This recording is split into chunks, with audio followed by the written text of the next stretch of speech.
ఓం శ్రీమాత్రే నమః. ఛానల్లోకి స్వాగతం అండి. మే 23 పౌర్ణమి గురువారంతో కలిసి వచ్చింది. పౌర్ణమి గురువారంతో కలిసి రావడం చాలా విశేషమని పండితులు చెప్తున్నారు. ఇది అత్యంత ముఖ్యమైన పౌర్ణమిలలో ఒకటి. వైశాఖ పూర్ణిమను గౌతమ బుద్ధుని జన్మదినమైన బుద్ధ పూర్ణిమగా జరుపుకుంటారు. ఇంతటి విశేషమైన రోజున ఏ రెండు వస్తువులు తెచ్చుకుని పూజా మందిరంలో పెట్టుకుంటే అష్టైశ్వర్యాలు కలుగుతాయి, అలాగే ఏ చిన్న పరిహారం చేసుకోవడం వల్ల మేషరాశి వారికి ఆర్థిక సమస్యలు తొలగిపోతాయి అనే అంశాలను ఈ వీడియో చూసి పూర్తిగా తెలుసుకుందాం. కానీ అంతకంటే ముందుగా మీరు కనుక మన ఛానల్ ని ఇప్పటి వరకు సబ్స్క్రైబ్ చేసుకోకపోతే సబ్స్క్రైబ్ చేసుకుని పక్కనే వచ్చిన బెల్ ఐకాన్ నొక్కి ఆల్ సెలెక్ట్ చేసుకుంటే మేము ఇలాంటి వీడియోస్ అప్లోడ్ చేయగానే ముందుగా మీకు నోటిఫికేషన్ వస్తుంది. ఇక వివరాల్లోకి వెళ్తే పూర్ణిమ తిథి చాలా ముఖ్యమైనది, అలాగే చాలా పవిత్రమైనదిగా కూడా మనందరం భావిస్తాం. పౌర్ణమి రోజున ప్రత్యేక పూజలు, ఉపవాసం మరియు ఇతర ఆధ్యాత్మిక కార్యకలాపాలకు చాలా విశేషమైనదని పండితులు చెప్తున్నారు. ఈ రోజున చేసే పూజలు, వ్రతాలు అదృష్టాన్ని, శ్రేయస్సుని కలిగిస్తాయని హిందువులు నమ్ముతారు.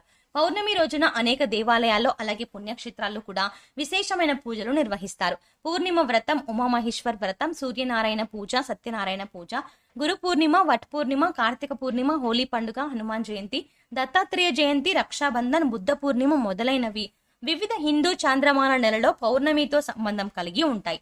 పౌర్ణమి రోజున అలాగే పౌర్ణమి తర్వాత రోజు కూడా ఆరు బయట చంద్రుడిని చూస్తూ చంద్రుడిని సాక్షాత్తు లలిత అమ్మవారిగా భావించి లలిత సహస్రనామాలు చదవడం, అలాగే చంద్రుడికి చలిమిడిని నివేదనగా చేసి ప్రసాదాన్ని తీసుకోవడం వల్ల విశేషమైన పుణ్య ఫలితం లభిస్తుంది.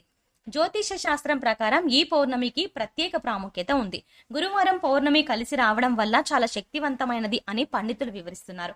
పౌర్ణమి రోజున ఈ చిన్న పరిహారం చేసుకోవడం వల్ల విశేషమైన ఫలితాలు కలుగుతాయి అని జ్యోతిష శాస్త్ర నిపుణులు చెబుతున్నారు. కాబట్టి ఈ సమయంలో నదీ స్నానం చేయడమే కాకుండా దాన ధర్మాలు చేయడం వల్ల అనేక రకాల పుణ్య ఫలితాలు కలుగుతాయని అంటున్నారు. పౌర్ణమి తిథి కూడా లక్ష్మీదేవికి ఎంతో ప్రీతికరమైనది. గురువారం రోజునే పౌర్ణమి రావడం వల్ల లక్ష్మీదేవి అనుగ్రహాన్ని పొందడం కోసం ఇది ఒక అద్భుతమైన యోగంగా చెప్పవచ్చు. చాలా మంది ఎన్నో ఆర్థిక సమస్యలను ఎదుర్కొంటారు.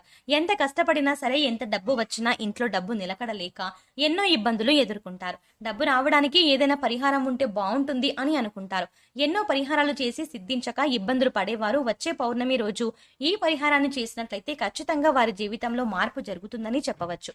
శాస్త్రంలో చెప్పిన విధంగా గురువారం రోజు వచ్చిన పౌర్ణమి రోజున ఈ పరిహారం చేయడం వల్ల విశేషమైన అద్భుతాన్ని చూస్తారని చెప్పవచ్చు.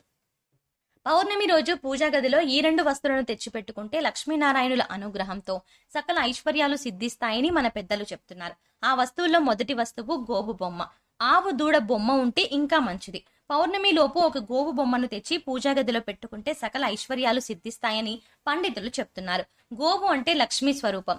గోవులో సకల దేవతలు కొలువై ఉంటారు. గోవును మన సాంప్రదాయంలో ఒక తొల్లిగా కొలుస్తూ ఉంటాము. అందుకే గోవును గోమాతగా పిలుస్తారు. గోవులో ముక్కోటి దేవతలు కొలువై ఉంటారని మన శాస్త్రం చెబుతోంది. గోవు బొమ్మను పూజా గదిలో పెడితే చాలా రకాలుగా మనకు మంచి జరుగుతుందని మన శాస్త్రాలు చెబుతున్నాయి. కనుకనే పౌర్ణమి లోపు లేదా పౌర్ణమి రోజు ఒక గోవు బొమ్మను తెచ్చి పూజా గదిలో పెట్టండి. ఇలా పెడితే సకల దేవతల యొక్క అనుగ్రహం లభిస్తుంది. కష్టాలు, బాధలు అన్నీ తొలగిపోతాయి. తరతరాలకు తరగని ఐశ్వర్యం వస్తుంది. చాలా రకాలుగా మంచి జరుగుతుందని పెద్దలు చెప్తున్నారు. ఇక పూజ గదిలో పౌర్ణమి లోపు లేదా పౌర్ణమి రోజున పెట్టవలసిన మరొక వస్తువు చెక్కతో చేసిన మజ్జిగ కవ్వం. పూజ గదిలో ఒక చెక్క మజ్జిగ కవ్వాన్ని పెట్టినట్లయితే సకల శుభాలు చేకూరుతాయని పండితులు చెప్తున్నారు. తిరుగులేని రాజయోగం పడుతుంది. లక్ష్మీదేవి అనుగ్రహం సిద్ధిస్తుంది. ఎందుకంటే మజ్జిగ కవ్వం అంటే లక్ష్మీదేవి స్వరూపం. మజ్జిగ కవ్వాన్ని మజ్జిగ చిలకటానికి వాడతారు. ఈ రోజుల్లో మజ్జిగ కవ్వాన్ని ఎవరూ పెద్దగా ఉపయోగించట్లేదు, కానీ మన పూర్వీకులు దీనిని బాగా వాడేవారు. మజ్జిగ కవ్వం ఎవరి ఇంట్లో ఉంటే వారి ఇంట్లో లక్ష్మీదేవి నివాసం ఉంటుంది. ఒక మంచి చెక్క కవ్వాన్ని పౌర్ణమి లోపు కానీ పౌర్ణమి రోజున కానీ పూజా గదిలో పెట్టుకుంటే లక్ష్మీదేవి అనుగ్రహంతో పట్టిందల్లా బంగారం అవుతుంది. కనుక అందరూ కూడా ఒక మజ్జిగ కవ్వాన్ని తెచ్చి పూజా గదిలో పెట్టండి. ఆ కవ్వాన్ని ప్రతిరోజు తీసి మజ్జిగ చేయడానికి ఉపయోగించి మళ్ళీ శుభ్రపరిచి దాని దేవుడి మందిరంలో ఉంచండి. ఇలా చేయడం వల్ల లక్ష్మీ కటాక్షం కలుగుతుంది. చక్కని ఆరోగ్యం, ఐశ్వర్యం సిద్ధిస్తాయి. కనుక పౌర్ణమి లోపు పౌర్ణమి రోజున కానీ ఈ రెండు వస్తువులను తెచ్చి అందరూ కూడా పూజా గదిలో పెట్టుకుని సకల దేవీ దేవతల అనుగ్రహంతో అష్టైశ్వర్యాలను పొంది ఆనందంగా జీవించండి. ఇంతటి పవిత్రమైన పౌర్ణమి రోజు ఇంట్లో ఈ వస్తువులను తెచ్చుకొని ఇంట్లో పెట్టుకుంటే మంచిదని, దేవతల అనుగ్రహం కలుగుతుందని శాస్త్రాలు చెబుతున్నాయి. పౌర్ణమి లోపు ఒక దక్షిణావృత శంఖం ఇంటికి తెచ్చుకుంటే అదృష్టం కలుగుతుంది. దక్షిణావృత శంఖం ఎంతో ప్రత్యేకమైనది. పౌర్ణమిలోపు ఇంటికి తెచ్చుకుని పూజా గదిలో పెట్టుకుంటే లక్ష్మీదేవి ప్రసన్నమవుతుంది. విష్ణుమూర్తి అనుగ్రహంతో మీరు ధనవంతులుగా మారిపోతారు. కావున మీరు కూడా పౌర్ణమి లోపు లేదా పౌర్ణమి రోజు ఒక దక్షిణావృత శంఖం తెచ్చుకుని పూజా గదిలో పెట్టుకుంటే ఆ పరమేశ్వరుడి యొక్క అనుగ్రహం తప్పక కలుగుతుంది. మంగళప్రదమైన వస్తువులు అంటే లక్ష్మీదేవికి ఎంతో ఇష్టం. అందుకే పౌర్ణమి లోపు లక్ష్మీ గవ్వలు, గోమతి చక్రాలు, తామర గింజల వంటి లక్ష్మీప్రదమైన వస్తువులను ఇంటికి తెచ్చుకుంటే లక్ష్మీదేవి అనుగ్రహం లభిస్తుంది. ఇలా చేసినట్లయితే మీకుండే దరిద్రం అంతా తొలగిపోతుంది. శివపార్వతుల అనుగ్రహం కూడా లభిస్తుంది. కనుక పౌర్ణమి లోపు కానీ పౌర్ణమి రోజు కానీ ఇంట్లో ఈ వస్తువులను పెట్టుకుంటే ఎంతో మంచిది. మీకు సకల శుభాలు కలుగుతాయి.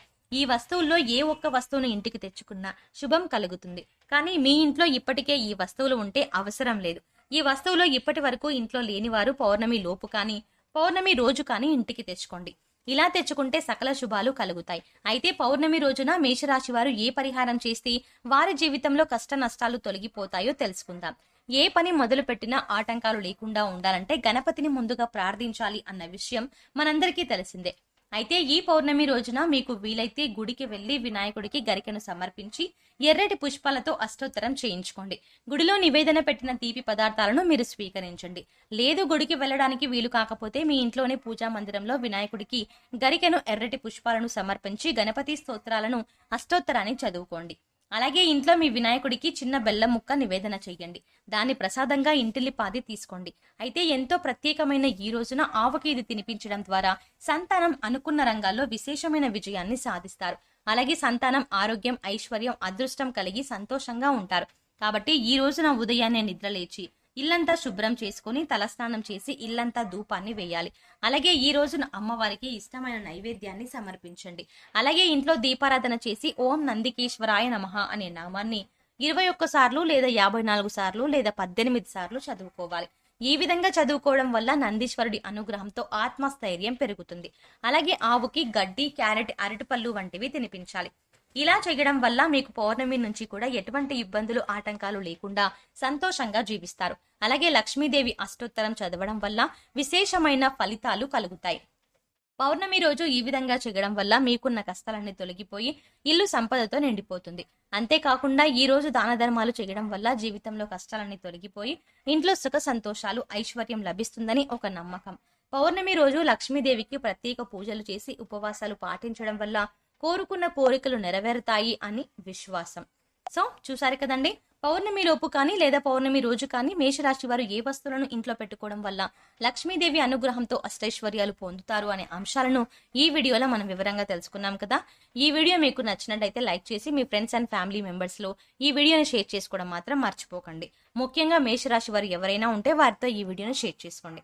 అలాగే ఇప్పటి వరకు మన ఛానల్ కనుక సబ్స్క్రైబ్ చేసుకోకపోతే వెంటనే సబ్స్క్రైబ్ చేసుకుని పక్కనున్న బెల్ ఐకాన్ క్లిక్ చేసి ఆల్ సెలెక్ట్ చేసుకుంటే మేము ఇలాంటి వీడియోస్ అప్లోడ్ చేయగానే ముందుగా మీకు నోటిఫికేషన్ వస్తుంది. మరో చక్కటి వీడియోతో మళ్ళీ కలుద్దామండి. ఓం శ్రీ మాత్రే నమః.